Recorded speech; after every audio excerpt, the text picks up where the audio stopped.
Hello Internet, my name is Lave and I watched Jumanji, Welcome to the Jungle, the sequel to the 1995 original Jumanji, or as my dad used to call it, Jinjani.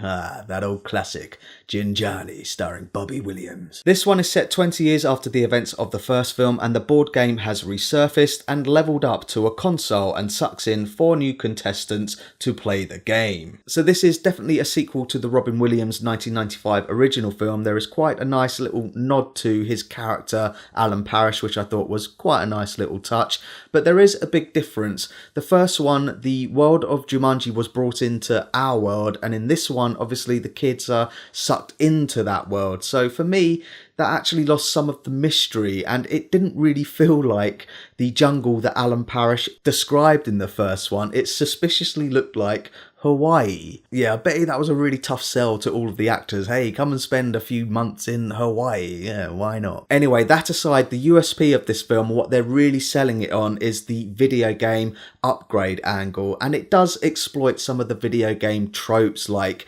non-playable characters, 3 lives, health regeneration, and in particular, players' avatars. I'd be lying if I said that didn't get a few laughs out of me, because the stereotypical kids that you meet at the beginning of the film turn into their complete opposites. So the nerd becomes the jock becomes the nerd, the socially awkward girl becomes the kick-ass hot girl, and the shallow pretty girl becomes Jack Black. Like I say, this did get a few laughs out of me. I think in particular The Rock and Jack Black are having the most fun in their roles. I've heard a few people say that The Rock is playing against type in this. He isn't. He's still playing the invincible action hero, just with the personality of a nerd. Jack Black kills it as the social media obsessed pretty girl trapped in a middle-aged man's body. He's a lot of fun in this. Karen Gillan I thought was a bit flat at first, but she definitely brings it back as the film goes on, and Kevin Hart is playing Kevin Hart. So the whole video game angle is when the film is at its most fun. I don't really have any issues with that. It doesn't really deliver any surprises, and I don't think it's terribly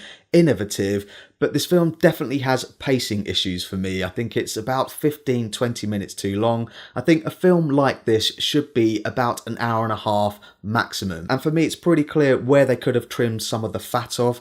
There is a villain in this who's a video game villain who's completely unnecessary. Every time it cuts to him, I was like, I don't care about this guy. What's the point? I guess you could say that it is a video game trope that there is a big boss villain, but it doesn't end up in a big boss villain fight. So what is the point of this character? And my other issue is, again, the pacing. As I say, there are some funny jokes in it, but a lot of it is quite repetitive. For example, there is a running joke about The Rock and his smouldering look. They use that a couple of times.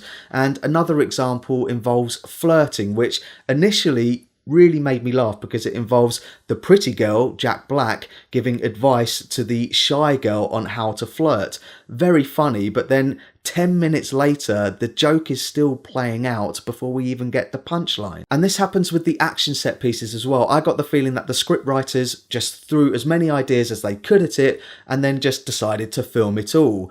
Whilst some of them do look cool, some of the times it doesn't really lead anywhere, so then it just goes straight into another action set piece. This being 2017, this is more of a CG focused film, whereas the first one did have some CG moments, which I will agree hasn't really aged well, but it was a nice mix of animatronics and CG. This one is definitely all about the CG, and with that you do get some really green screen moments, and the CG animals I thought were okay, but not up to par when comparing it to films like Jungle Book and Dawn of the Planet of the Apes. I know it sounds like I'm giving this film a really hard time. I did have a reasonable amount of fun with it, but my biggest issue is the fact that it isn't as universal as the first film, and I think that could be explained by comparing the two directors. So if you look at Joe Johnston, the director of the first one, who also directed films like Captain America, The First Avenger and The Rocketeer, there is a running theme of sentimentality and nostalgia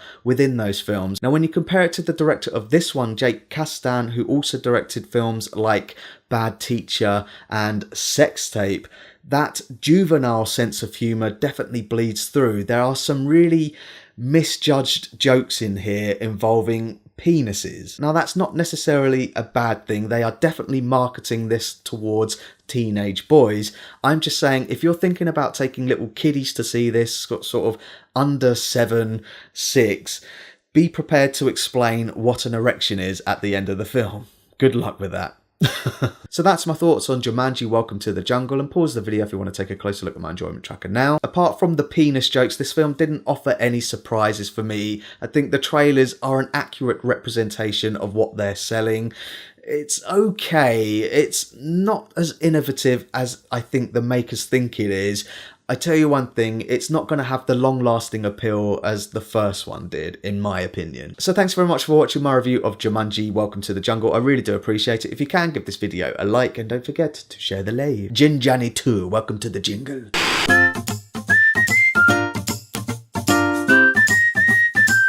Subscribe.